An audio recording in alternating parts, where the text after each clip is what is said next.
Bien-aimés dans le Seigneur, nous vous saluons dans le nom précieux de notre Seigneur Jésus-Christ.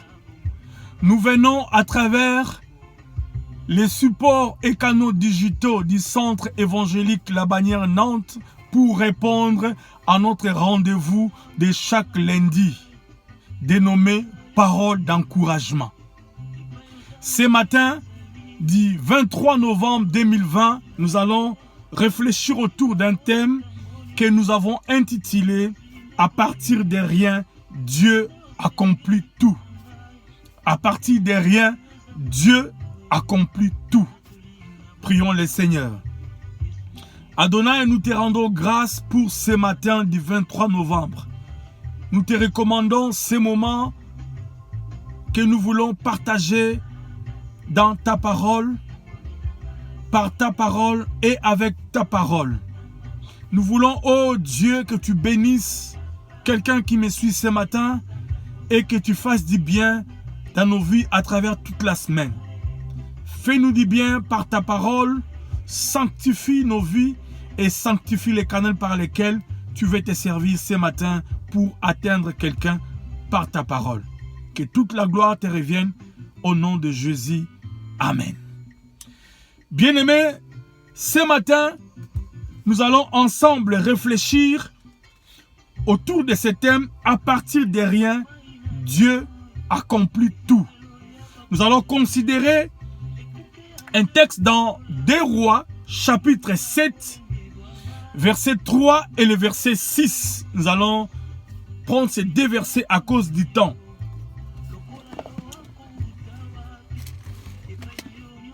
Verset 3, je lis dans le nom de Jésus.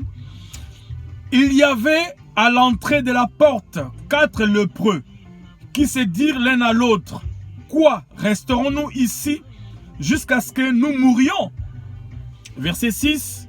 Le Seigneur avait fait entendre dans le camp des Syriens un bruit de chars et un bruit de chevaux, le bruit d'une grande armée.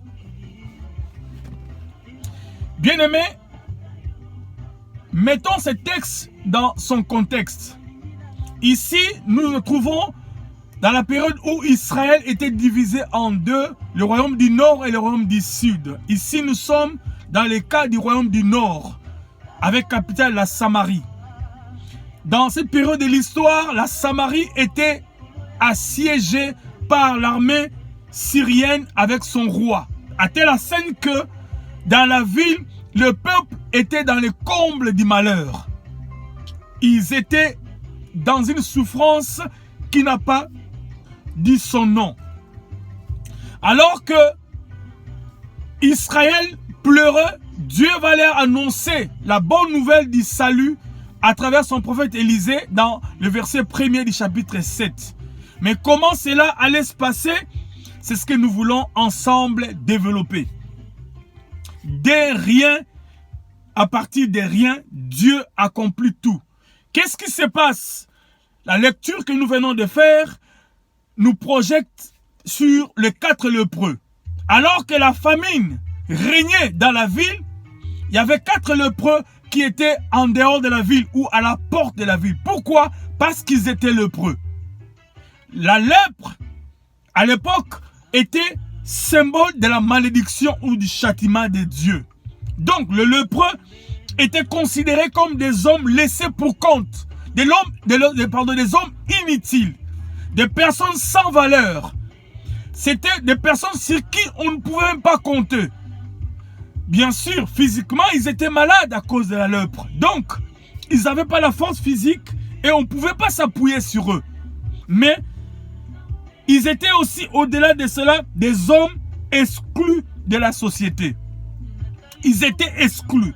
Et, selon la loi de Moïse, si nous lisons, faites un voyage rapidement dans Nombre, dans 2 Chroniques, dans Lévitique, nous verrons les recommandations qui sont attachées aux lépreux. L'une des recommandations, le lépreux étant impur, devait avoir la tête rasée. Et quand il marchait, il devait crier impur, impur, impur. Pourquoi? Pour que personne ne soit en contact avec eux. Parce que dès qu'il touchait une personne ou un objet, et l'objet où la personne devenait impure. Voyez-vous, les 4 lépreux pouvaient, je ne sais pas, la Bible ne le dit pas. Peut-être ils étaient mariés. Peut-être ils avaient des enfants, etc. Ils avaient des biens. Mais ils étaient même privés de leurs biens. Parce qu'ils étaient lépreux. Bien-aimés dans le Seigneur, ce matin, je parle à quelqu'un. Parce que la lèpre peut représenter ta faiblesse. Quelqu'un ce matin est en train de se dire, moi je suis faible. Moi je suis abandonné. Moi je suis ignoré. Du reste, ce que je fais n'est pas considéré. Mon travail n'est pas bien rémunéré par rapport aux autres. Je n'ai pas un regard positif. Mon commerce n'a l'air de rien. Ce que j'ai entre mes mains ne représente rien. Bien-aimé, à partir de ces riens, Dieu peut tout accomplir. Dans ta vie et par ta vie pour atteindre les autres. Ce matin, nous voulons ensemble réfléchir sur des leçons que nous allons tirer dans cette histoire. Première leçon, je l'ai dit, dans les dilemmes de la vie, dans les péripéties de notre vie, bien-aimé, Dieu peut se servir des situations ordinaires pour faire ressortir l'extraordinaire. Dieu se sert par moments, pas obligatoirement, des situations ordinaires dans ton commerce ordinaire des beignets, dans ton activité ordinaire au bureau, dans ta vie ordinaire, Dieu peut jaillir en cela l'extraordinaire. Alors que les lépreux étaient abandonnés, étaient ignorés, on ne pouvait pas s'appuyer sur eux. Israël dans la ville était assiégé, Israël était dans le comble du malheur, mais il ne pouvait pas aller chez les lépreux pour demander du secours. Tu es comme un lépreux. On ne te demande pas conseil. Pourquoi? Parce que tu ne vaux rien. Du reste, la Bible dit, la sagesse du pauvre est méprisable. Il est possible dans les réunions de famille que ton conseil ne compte pas. Pourquoi? Parce que ta poche est vide.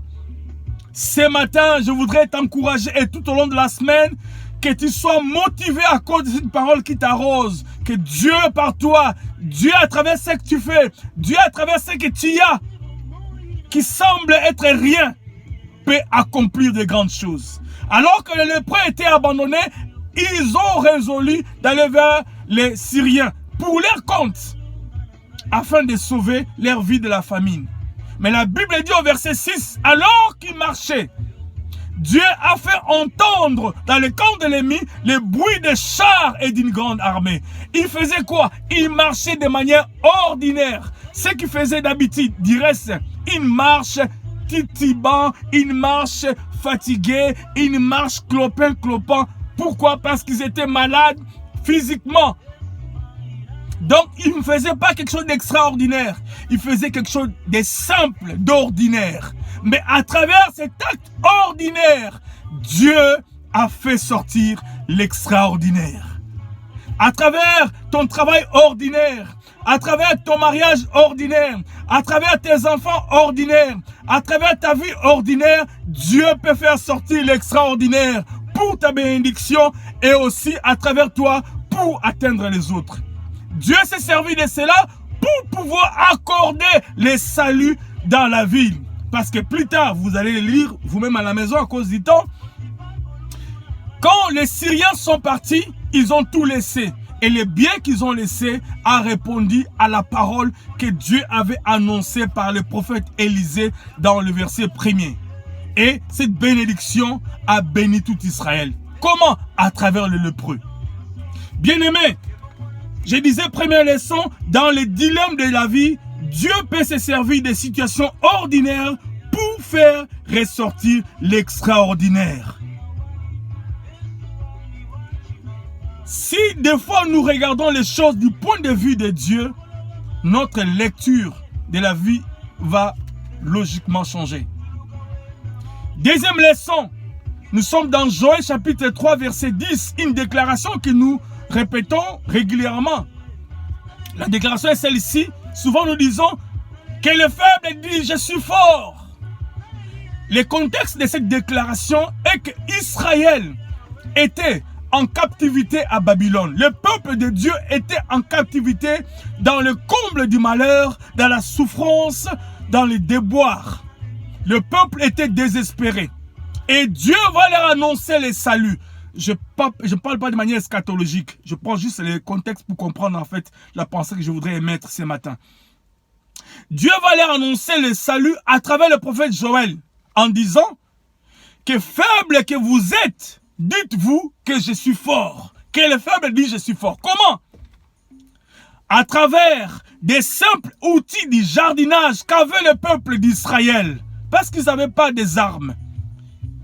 À travers ces outils de jardinage, Dieu va leur dire qu'ils peuvent, ces outils-là peuvent devenir par la main du Seigneur de puissants moyens pour faire face à l'ennemi qui était les Babyloniens et renverser la situation à leur avantage. Donc Dieu s'est servi d'un instrument inutile, d'un moyen inutile, d'un rien qui n'a pas d'aspect, qui ne même pas attirer les regards. Quelque chose de simple. Un outil de jardinage. Mais à travers cela, Dieu a accordé le salut à son peuple. Donc, deuxième leçon, Dieu, il se sert de nos faiblesses pour faire éclater sa gloire, sa puissance et sa grâce. Ce matin, bien-aimé, il s'est servi des lépreux, des livres des nombres, pardon, des livres des rois, des rois. Il s'est servi des instruments de jardinage, d'un livre de Joël, pour accorder le salut à son peuple.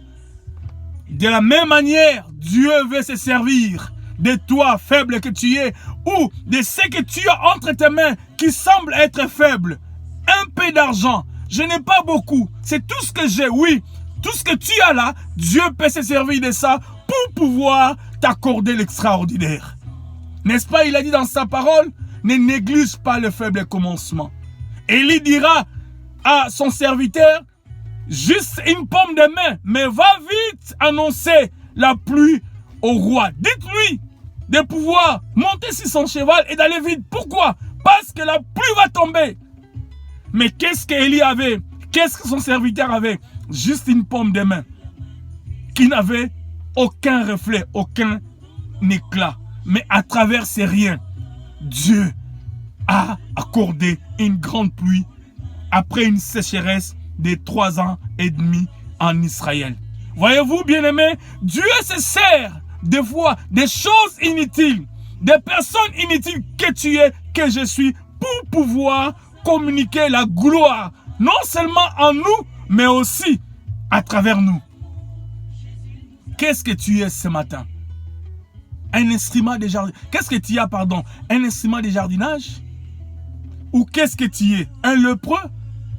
Que tu sois un lépreux ou que tu aies juste un instrument inutile, Dieu peut se servir de cela pour faire ressortir l'extraordinaire.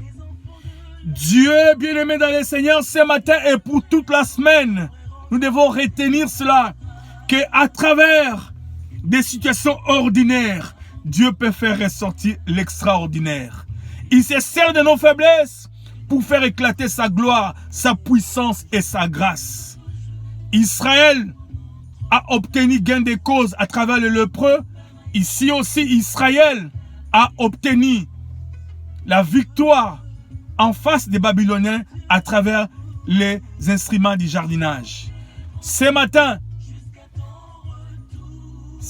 bien-aimés, je voudrais nous encourager à pouvoir compter sur le Seigneur, à pouvoir faire confiance au Seigneur. Pourquoi? Parce que comme je dis souvent, la parole de Dieu ne change pas, mais la parole de Dieu change tout. Accroche-toi à sa parole, c'est lundi 23 novembre et toute la semaine.